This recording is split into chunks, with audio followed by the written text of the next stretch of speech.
Last time on the Dock of Shame. I used to be really good at dodgeball. Just Or skillfully dodging. Like, you know how Bayonetta goes into witch time? That was basically me. First they use it, huh? That's Katie. Okay, first she uses it. And then, later on in the episode, Lindsay uses it. And They do have the same voice actress. what? Yeah. I was drinking water, you can't go like that. It's like the dodgeball, what they throw it at.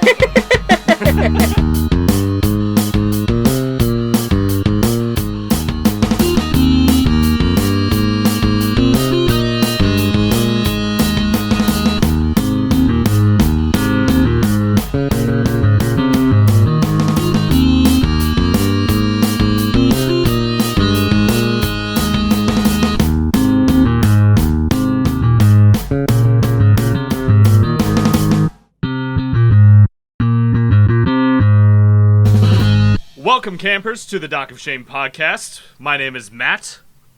Joined with me are... Excuse me, my name is Chris, and I don't have a voice.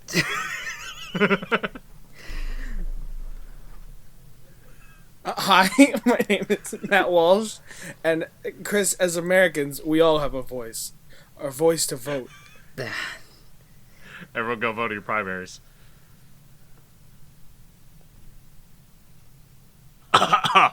Oh. Sorry, I got distracted. You know how much we get charged for dead air? Welcome to the Dock of Shame podcast. Our scheduling is a little bit weird. I think the pattern that I'm going to stick to is we will be on the first two Tuesday or Wednesdays every month. Is kind of how this all has been working out. So pay attention to that. So this will probably be, if this is up on either the 3rd or 4th, next episode's going to be up on the 10th or 11th. Quick question. And if we do it sooner, we do it sooner. Quick question though. Could you arguably have it be every other week? Yes. Because if that ends up working out. just because if we're doing monthly recordings and we do 2 recordings in one sitting, it could be.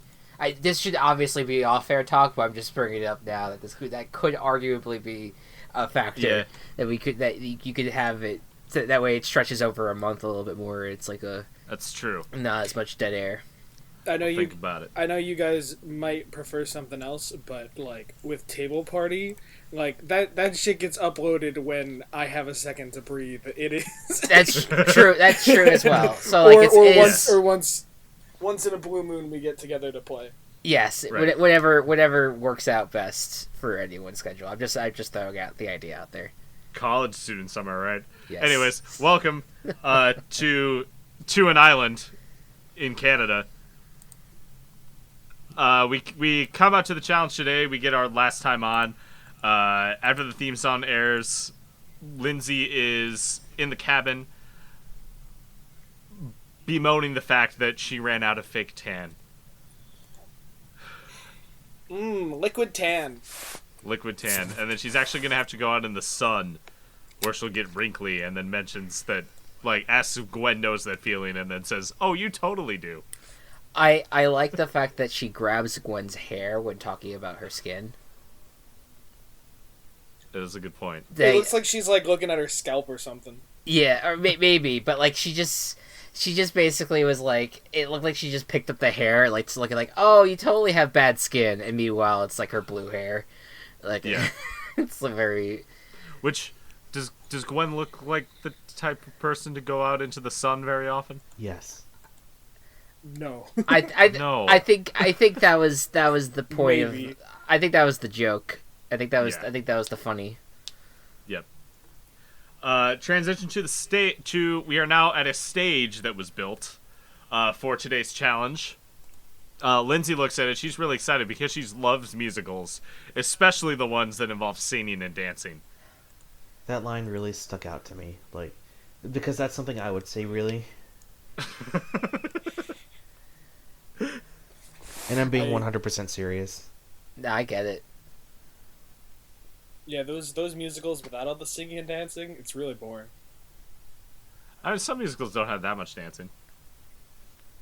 There's been musicals that have happened. I'm sure that have their like instrumental that are just literally I think that's called a concert, but yeah, That would be a concert. Yes.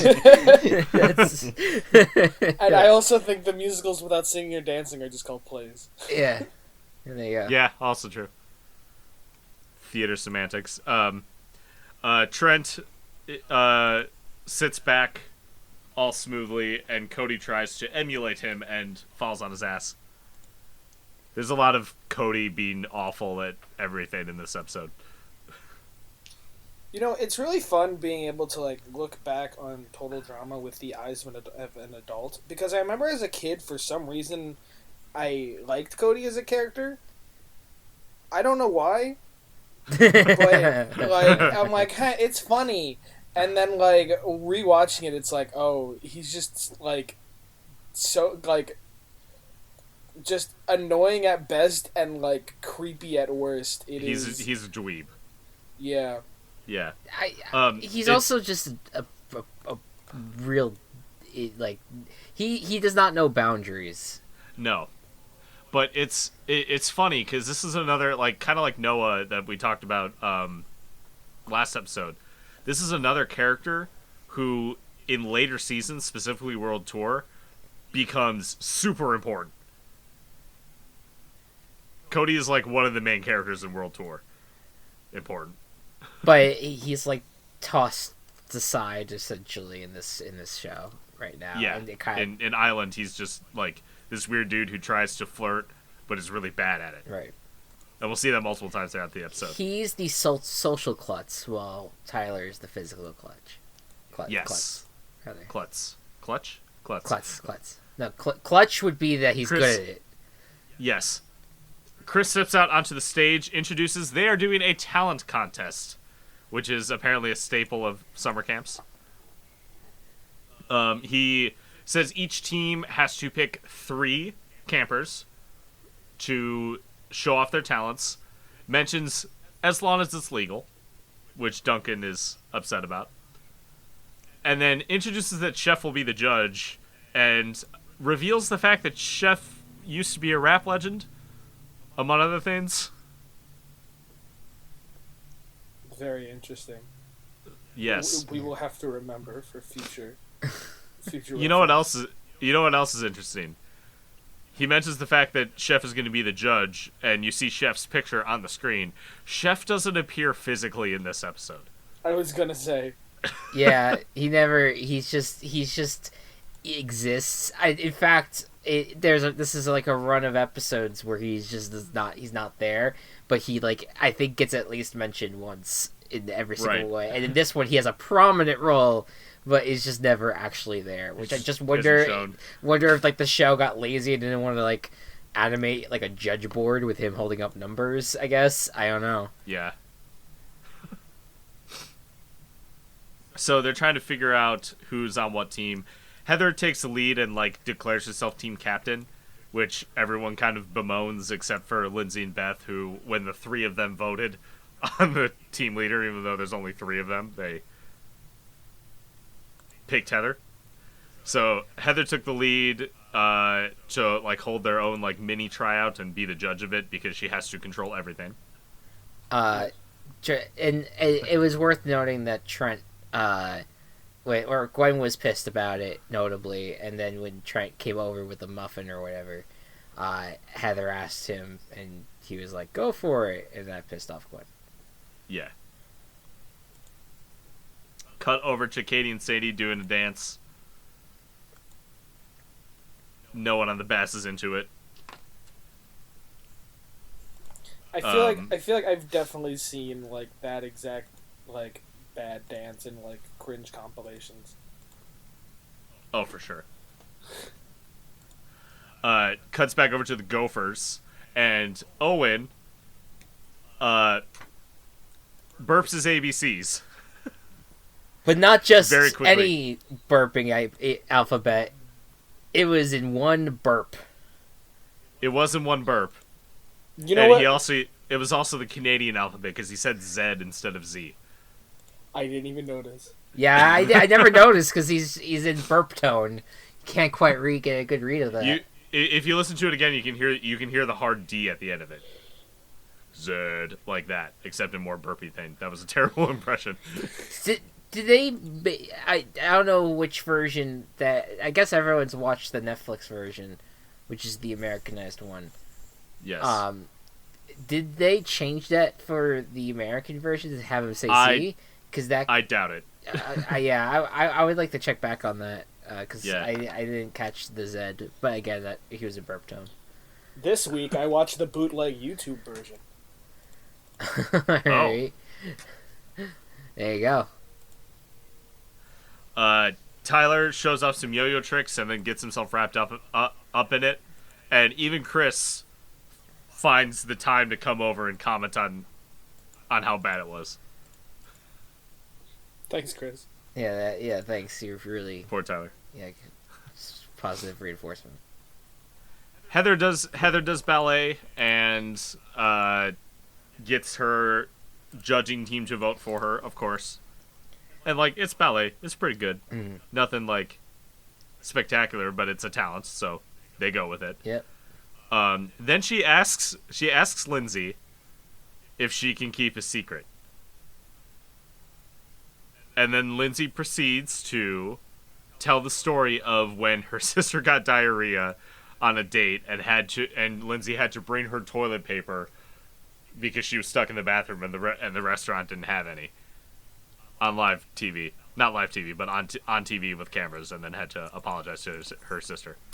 I think when I was taking my notes, I kind of checked out on to what she was saying, because the words I have written here is Lindsay has talked so much already. She really has this episode. Out of the gate, this is wherever we're at, 6 or 7 minutes into the episode, she's had half of the lines, if not more, and it's it became a little unbearable. For me, Chris just sitting here God, this bitch won't shut up. Yeah, it really she's saying something funny too, and I just oh, I can't. Yeah, it's bad. Yeah. So she goes to spy on Gwen, and comments on how boring it is, and then the binoculars move a little bit, and she's focusing on Tyler's butt, and she says, "Ooh, that's not boring." Okay, I want to take a minute. Yes. Where did Heather get walkie-talkies?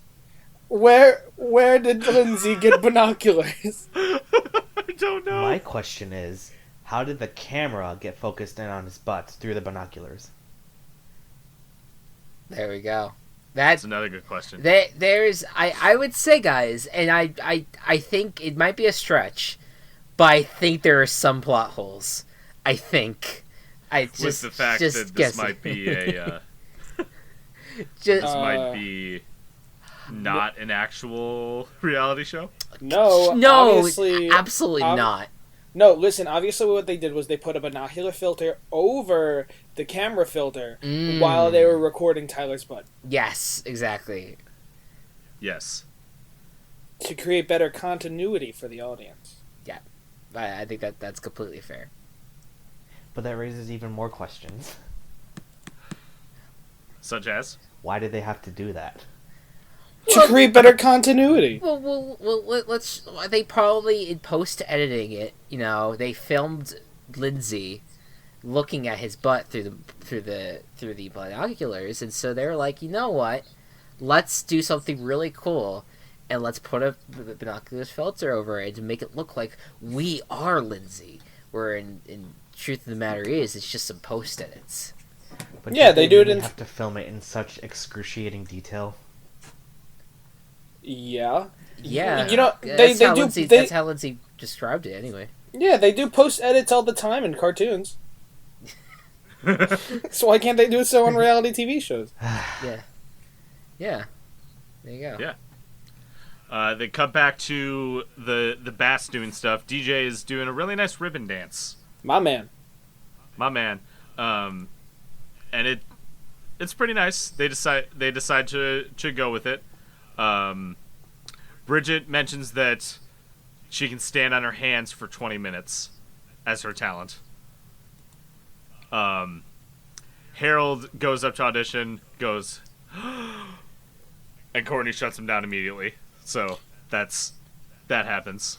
It's so weird. The more I watch this show, like, as I'm older, the more I realize how annoying these people are in real life. Yep. I feel the exact same way. Because I remember I was thinking, yeah, Bridget's cool. And then, like, rewatching, I'm like, Bridget's kind of annoying. Yeah, I kind of was feeling for old Harold in this episode. Just a little bit, with at least how for the second week in a row where he's just completely doubted by his teammates. But we'll get to more of that later. Mm-hmm. Cut back. Lindsay and Tyler are making out in the bathroom. Heather's trying to call them on their walkie-talkie. I forget. Is Tyler still tied up? Yes. It's weird. Tyler's tied up, but tied up with Lindsay. Yeah, Lindsay got wrapped in the. Lindsay yo-yo. got in there. Yeah. Okay. All right. All right. I remember as a kid, and like we haven't. This was the episode. Both the both the making out and what happens later in the episode really had me like, should I be watching this? I'm a child. Should I be watching this? Yeah. This moment gave me a like feeling of like I looked around to make sure my parents weren't in the room when I was watching this part. I think that the only takeaway I had from this scene though was that she said on my way back under instead of over. That was my only. Yeah, that was my only takeaway. I was like, was that like an innuendo? Yeah, like I didn't know if they were trying to imply like, is she under Tyler? But she's not. She's over, like she's on top on him. Lindsay's just dumb. Which is that's the gag. That's essentially it. They find the Bass decide that their three performers are going to be Jeff doing skateboard tricks, DJ doing his ribbon stuff, and then Courtney playing her violin. I don't know if they specifically say that here, but just that Courtney's gonna perform. Mm-hmm. Jeff gets really excited that he's gonna be on TV, and everyone points out that he's already on TV. Brilliant. Hey, breaking that fourth wall works out. Yep. Izzy does a weird snake charmer dance that Owen like goes crazy for. He's like mesmerized by it. Beth twirls fire batons like she does in the intro for a really long time in the intro. The intro. Yeah. Just going back real quick. Wait, real quick on the burning things. She never actually catches it in the intro either, right? It kind of just like falls out of view. I guess like, and then down into it. It's the transition into the campfire. Right, there you go. But going real back, this is like the first time I think, and correct me if I'm wrong, that we've seen like a real like the first like genuine connection with like Owen and Izzy. I think. I believe you're right. I don't think that there was an episode. Okay, just checking. Yeah. Yes, because this is the episode in which Izzy uses her incredible strategic abilities to cast a love spell on Owen. So is that a strategic ability or like a magical ability? Because those are a little bit different. Both. Both? Okay. Yeah. Mm-hmm. All right. One of the batons sets a bush on fire, which is important because Justin runs out with a fire extinguisher, puts out the fire, and essentially like gets picked to be in the talent show just because he's hot. Yeah, I mean that's how it works in the world. If you're not hot, then you don't really have a chance in life. So it's just kind of like this. They're just re-teaching that lesson. Right, mm-hmm. And then all the girls in Owen are gawking at him because Owen is a bisexual legend. Yes. I'm dying. Are you okay? Yeah, I'm okay. Too much bisexuality bisexuality in here. It's too powerful. Being bisexual is just it's too powerful. It's too powerful. We've learned that. That's how Owen has his supernatural abilities. But not with Izzy. He failed to he rolled a 1 when he did the act under pressure roll. Yeah. Gwen is off on her own when Lindsay was spying on her, and Cody comes up, tries to flirt with her, and is really bad at it. Gwen just kind of tells him to go away. He doesn't really listen. Yeah, he's really gross in this scene. He's straight up like, something private. Yeah, I get it.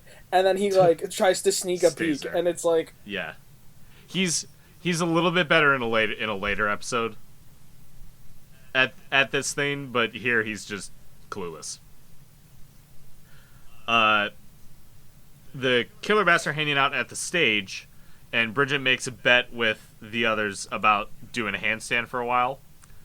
Gets tangled in like one of the ropes backstage, and then a weight falls and smashes Courtney's violin.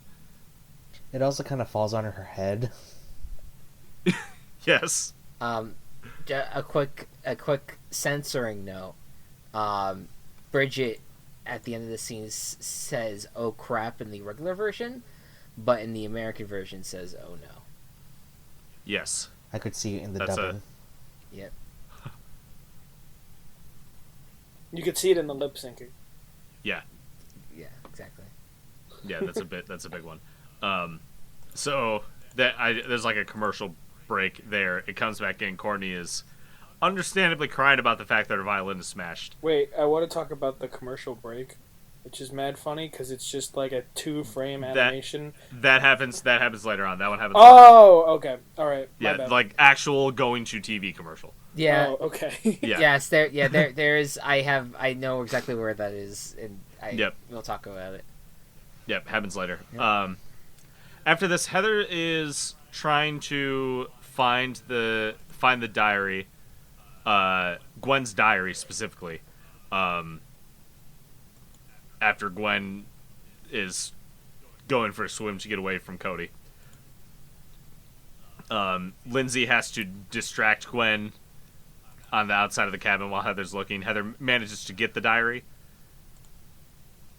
And as Gwen is walking by Trent's playing the guitar. Trent only knows 2 chords. Wait, so yeah, this is something that like no one else would probably notice outside the music guy, but right, but he's like, it's like da, da, da, da, da, da, da, da. Like it's the one that he holds at the very start, and then he goes to another one and holds that for a little while longer. And as like a start to the song, it sounds really nice. But even in the song that he sings later, like I was listening to the chords, I couldn't pick out any other ones except for those 2. wow. I also want to mention too, just go back when she does go swimming, and it's ruined by Owen and Cody. Only she gets splashed. Yeah. Even though Trent is a foot away from her. Yeah. Yeah. Yeah, no, Trent did not get wet. But you know what? It's just because he wasn't wearing a bathing suit. That's the only reason why he didn't get wet. Is that you could get? It's amazing in life when you try to go into the ocean water or go near it with just clothes on, you never get wet. You just don't. It just reflects off your body. That's how the parting of the Red Sea happened. Does that mean you can breathe underwater with that? Jesus is not that impressive. I could do that in my sleep. No, Matt. The parting of the Red Sea was with the Beyblade. Or whatever. Oh, Red Sea was with the Beyblade. That's right. What? In official Beyblade lore, Moses parted the Red Sea with a Beyblade. Oh.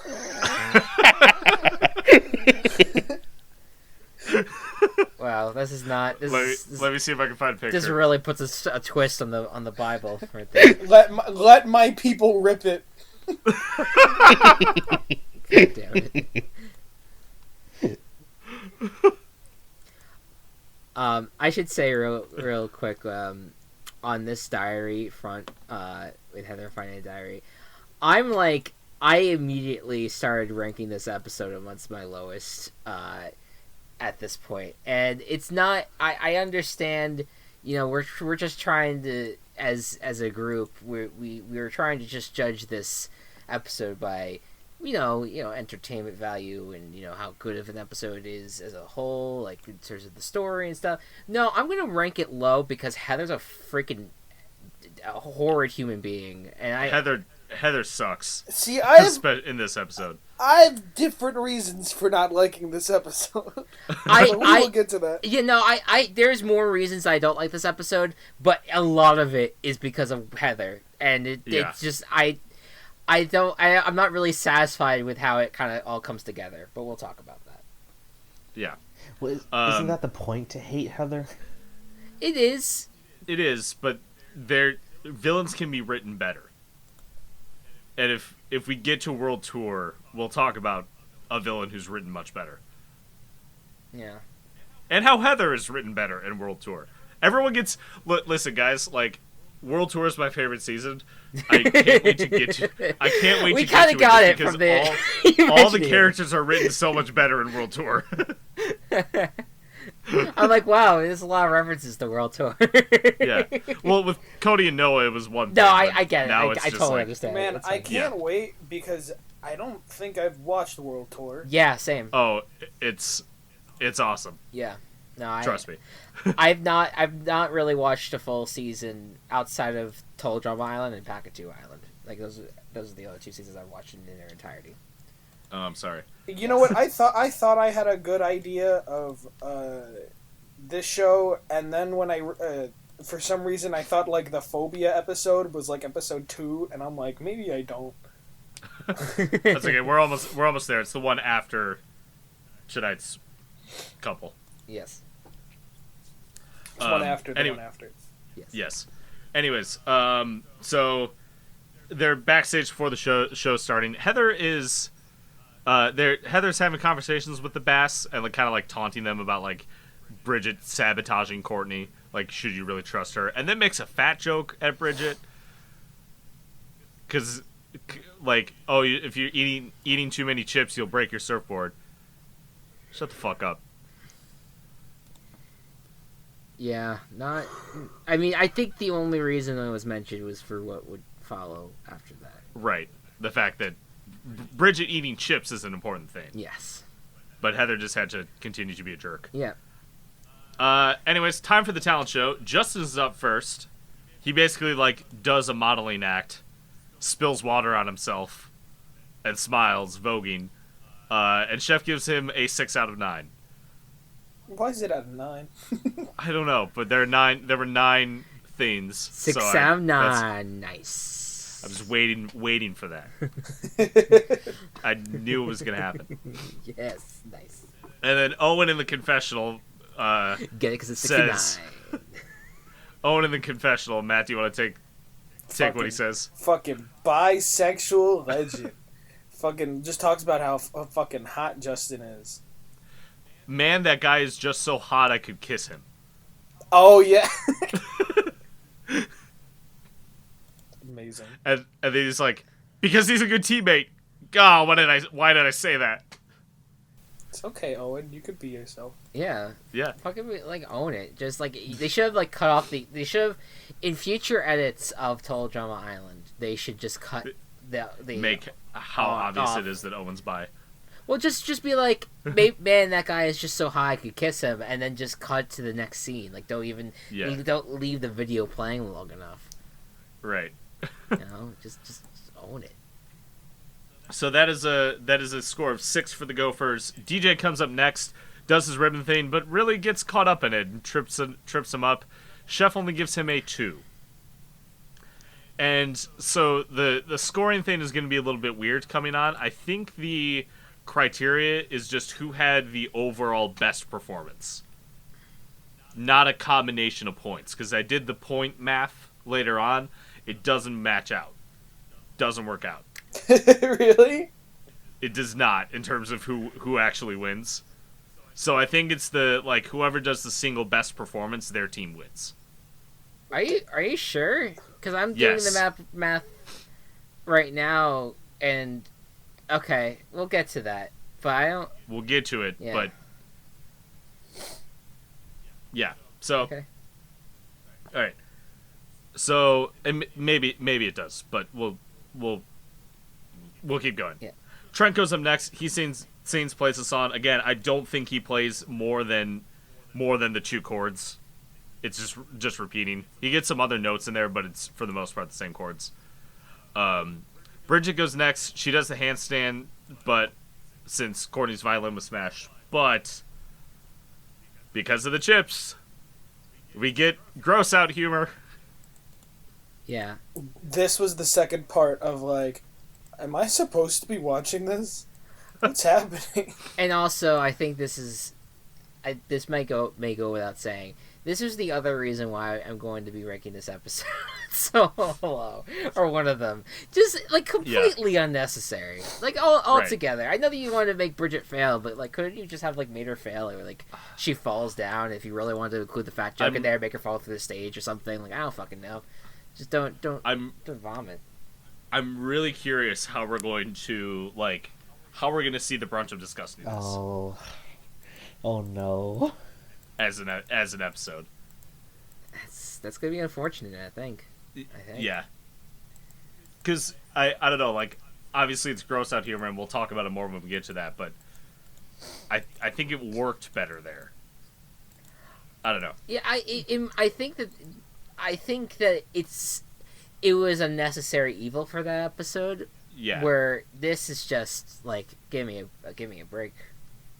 So I Trent's think they could have just framed it better. They just didn't have to have like constant throwing up and just showing like just the gross throw up every frame. You know what I Yeah. mean? Yep.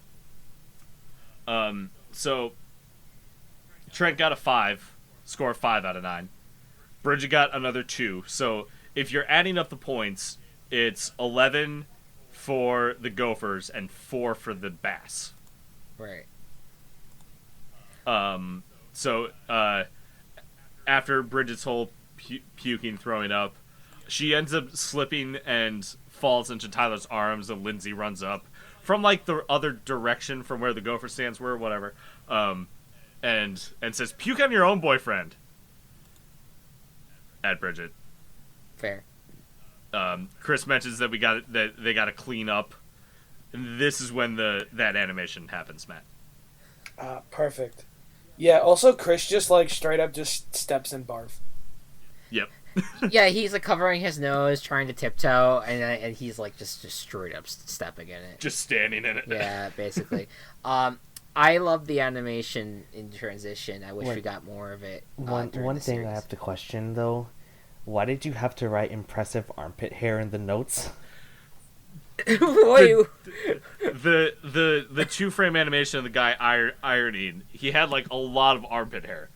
Why did you have to I say didn't notice that. impressive? What? I didn't notice that either. What the fuck? I noticed like his eyes being closed, smiling, having a cigar, the old TV in the background, the ironing there's armpit board. hair. No, the armpit hair. Wow. All right. I notice everything. Yeah. No. Hey. There you go. Very interesting. Comes back on. Heather comes out next. Instead of dancing, she does kind of what you expect at this point. Reads out of Gwen's diary to try to just embarrass Gwen.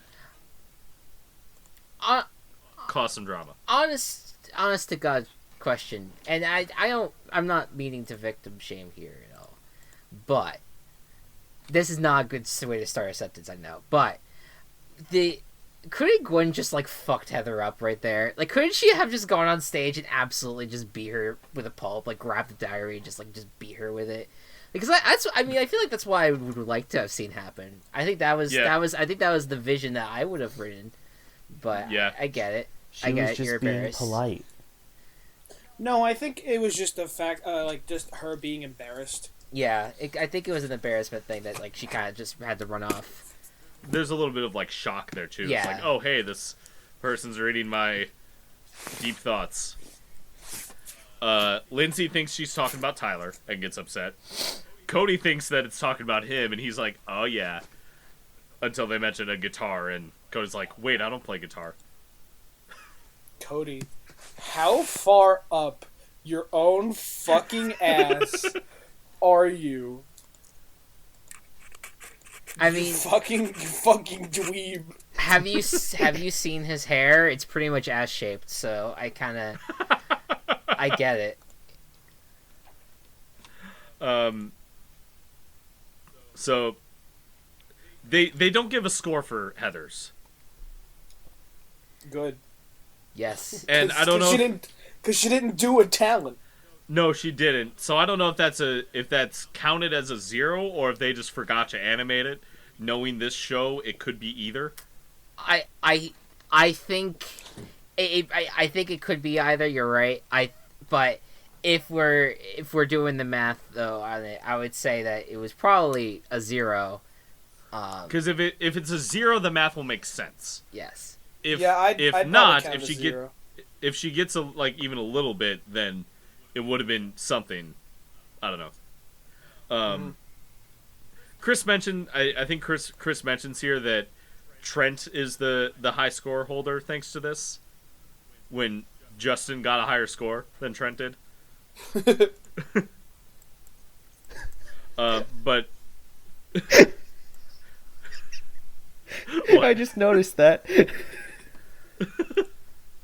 Justin got a higher score for being hot than Trent did for actually doing a talent. Amazing. Yeah. Anyways, Jeff gets ready to do his skateboard stuff and then jumps on the skateboard and breaks it in half. Why? Jeff! You had one fucking job! Yeah, I don't quite... I mean, I get it. I get how it's set up, but I kind of felt like this was just kind of thrown in as a... Yeah, I mean, it was not... It's just not a well-written episode. I'm just gonna it's weird because the body size of Jeff compared to the skateboard actually would make sense for him to break that thing. Right, but it was totally fine earlier. Have you ever heard of penny boards? Penny boards are that actual size to compare it to human beings, but they're actually built better. Yeah. And then wouldn't break when you fucking jump on it. Doing a skateboard trick. Right. No. Yeah. Exactly. Anyway, the three, I guess, leaders of the Killer Bass right now, Jeff, Courtney, and Bridget, are trying to figure out what to do because Courtney's violin broke. DJ and Bridget already went. Tyler sucks. Katie and Sadie suck. And Duncan would probably just carve a skull into a tree. So they look out at Harold. He's picking at his underwear. And they're basically just go do something. Yeah, and then it's probably... What happens next is probably one of the most famous scenes from Total Drama back in the day. They did this, they used it as a promotional piece for Total Drama Island, I remember. Yes. But yeah, he starts beatboxing. The animation is really weird here because it just it is instant cuts between his different things. Yep. Stuff like that. Awesome. Awesome. When I was a kid, I thought this was the coolest fucking thing ever, but rewatching it, I'm like, this isn't nearly as impressive as I thought it was. Yeah, it's weird. It's as a kid, you're like, wow, that was amazing. And then you're re-watching it, and it's he's literally just going oh, oh. That was a really good oh. Yeah, but you know what? It's just another example of how Harold saves the day for the bass. Yep. The second episode in a row. Second episode in a row, and he's still seen as the weakest member of the team. Amazing. Yeah, Harold deserves respect. Yeah. Justice for my man Harold. Anyways, everyone goes crazy for him. He gets the full 9 points. Enough for the Bass to win. Bass win 2 in a row. So now we've had 2 Gopher wins followed by 2 Bass wins. I wonder if there's a pattern that's going to form.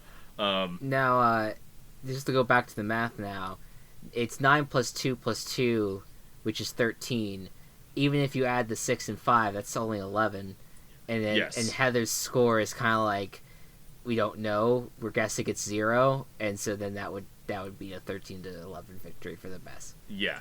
So either way it makes sense. I was running under the assumption that Heather got at least a few points. Yeah, but it was no indication of that. No indication on that. Either way, Bass win. They cut to the campfire ceremony, and they've already given out the marshmallows to everyone except for Heather and Justin. Heather had mentioned in the confessional, like, who the votes that she had. And here's the thing. I wrote this in the notes. Heather mentions that she's got her, Beth, and Lindsay, of course. She said Izzy was crazy to convince her, and then Owen was a piece of cake, and Bradman with cake. I don't think Owen would have voted for Justin. Oh, I think he did. No, I know he did. Well, no. I think that Owen's great, and you know how much I love Owen. He would absolutely do anything for a slice of cake. Okay, that's fair. That's just my viewpoint. Yeah, it's very weird because it's like, this is one of the people leaving that just felt the strangest and the most forced, because Heather does all of these things to basically put down her other camp members, and then she just gets it. Yeah, and then she just gets away with, there being no consequences for her actions, and then it's like a lot of that. Oh, I know that there are consequences, but like, it's so weird because then she convinces these people to go after Justin.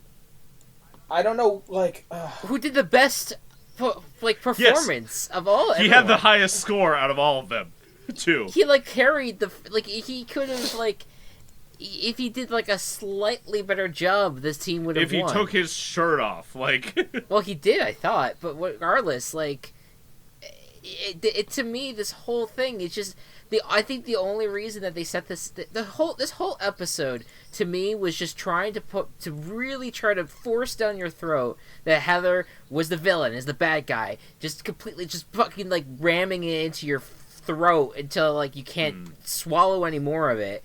And that was it. That was all this episode's for, and then getting rid of a character that's only character trait is that they're hot. I mean, I think that's literally that's the only reason this whole episode was set up. Yeah. Gwen calls Heather an evil little cow, which I thought was funny. And then visits the hero of the day, Harold, in the dead of night, and she's like, You brought a colony of red ants with you, right? Yes. And then cut to Heather screaming because Gwen put fucking fire ants in her bed. I wish it was freaking rattlesnakes or something. Jesus Christ. I was done. I wasn't satisfied with that, to be honest. With fucking fire ants? I want death. I want death. She's a fucking teenager. She's a horrendous human being who needs to die before she gets to adulthood. I am in love with how pissed off Chris is at Heather. I absolutely, guys. I cannot tell you when I watched the show as a kid how much it pained me watching her succeed over and over again. Oh, me too. I hated Heather. It was so painful to watch. I mean, I kept on returning because I was rooting for Owen, and it made it easy for me because he made it to the end. But literally, that one of the hugest thing. I absolutely think that let's see, because we have 3 seasons at least to get through on this podcast, potentially, if we want to go that far. My opinion may change because I did not watch the other 2 seasons, and she might improve, which she might. But god damn, I'm not backing off of my hip on this hill. I don't blame you. This is I feel this way towards another character who I'll get into later. Yes, yeah.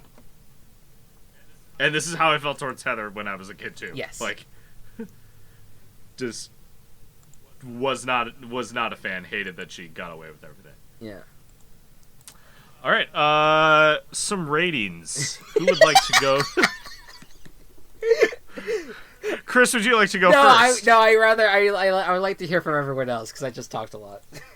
All right. Do we have our list of ratings we've done for previous episodes? I have them. I can just send a quick screenshot. Okay. I know what my rating is. All right. Let me print screen this and paste it there. Ignore the zeros. But those have been past ones. I guess I'll start. I'm gonna give this one a 5. It's about on par with like Big Sleep for me. I think that there's a lot of like there's moments that I like and moments that I don't like. It's very like down the middle for me. Heather sucks, but she's really set up as the villain here. I still, even though it wasn't quite as good as I remember it, I still love the Harold beatboxing thing. I like seeing this did have like a lot of non-challenge interactions, which are some of my favorite episodes in the show, of just like them being people and them being like fleshing out their characters a little more, even if it was like Heather finding the diary or Gwen doing what she did at the end. But I liked that it had a little bit more of that. So 5 is where I'm gonna go. It is so strange because there's so many things about this episode I don't like, and there's gross out humor, and there's so many, there's Heather, which you cannot stand for most of the episode, and then but then you also have one of the most iconic moments in the show. It's a very strange dichotomy. Yeah. I think I'm still going to go pretty low with this one, but I think just Harold's moment saves it a bit, and I think, seeing some of the characters come out of their shell and seeing, Gwen and Trent's relationship slowly move forward, I'm going to go with, probably a 4 out of 10. Okay. Gabe? I'll rate this a 6 out of 9. Okay. I need to do the math on how that translates. No, seriously, a 3. 3? Yeah. Okay. I'm with Gabe. I went 3. I look. I think it does save it a little bit that there is some non-challenge interactions that add a little bit of character growth, but for the most part, if we were to have skipped this episode and moved on to the next one, I would miss it. There would literally be nothing of value lost. With the only exception being the Herald thing. I mean, that's it. But even that, even now we look back on it and we're like, was it really that great?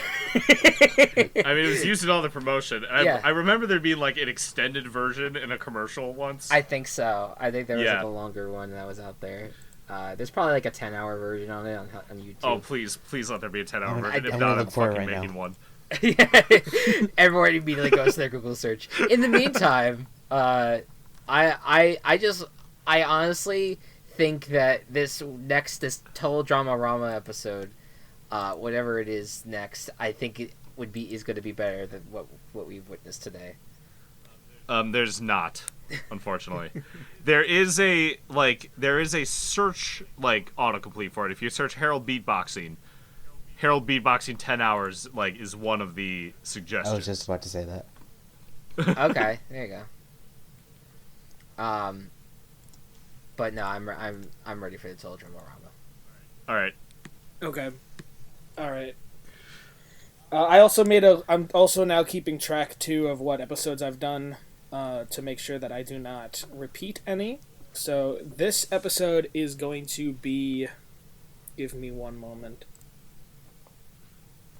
The Here anticipation is season 1, episode 36, written by Lori Elliott, titled "Too Much of a Good Thing." Okay, so how do you spell good in this sense? GOO''D.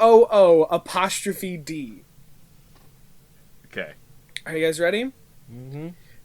Beth refuses to believe that the adorable goo creature she created out of slime is consuming the kids until she and Gwen are the only two left in class. Wait, say that second half. Beth refuses to believe that the adorable goo creature she created out of slime is consuming the kids until she and Gwen are the only two left in class. Jesus fucking Christ. Yep, seems normal. I'm worried that we're gonna get desensitized to these. I highly doubt it. I'm then gonna hit you guys with one that's like the kids hang out, and it's like Right. Oh, a fucking goo monster. They're consuming the children. Consuming the children. That's just like. But to be quite honest with you, I think I would rather watch this past episode though too, just because I'm interested. Like, it's just so intriguing to me that I want to spend my half hour listening to watching that. Why is Gwen the only one still left? It's not good. It's not good. Why did 460,000 people tune into this episode? And there's a season 2. Let's just hammer that in as well. Let's just remember that. And that is just United States viewers. That number. Yep. Yep. Oh my god. I've already lost faith in America once in the last few years. It needs to be let down a second time. Okay. Amazing. All right. Any final thoughts on this episode? The throw up scene makes me think of Family Guy funny moments.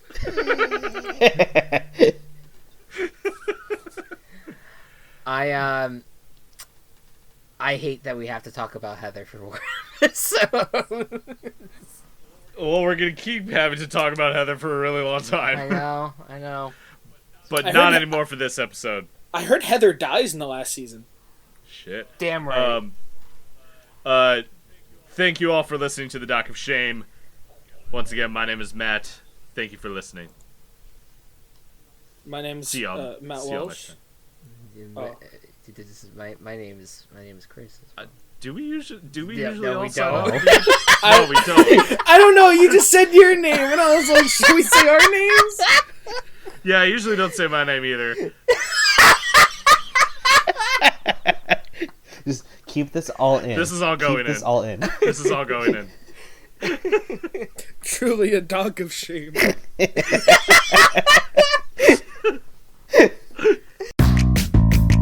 The Doc of Shame podcast is brought to you by Team Chaos Productions. Find us on Twitter @Doc of Shame and find more of our work at Team Chaos Pods.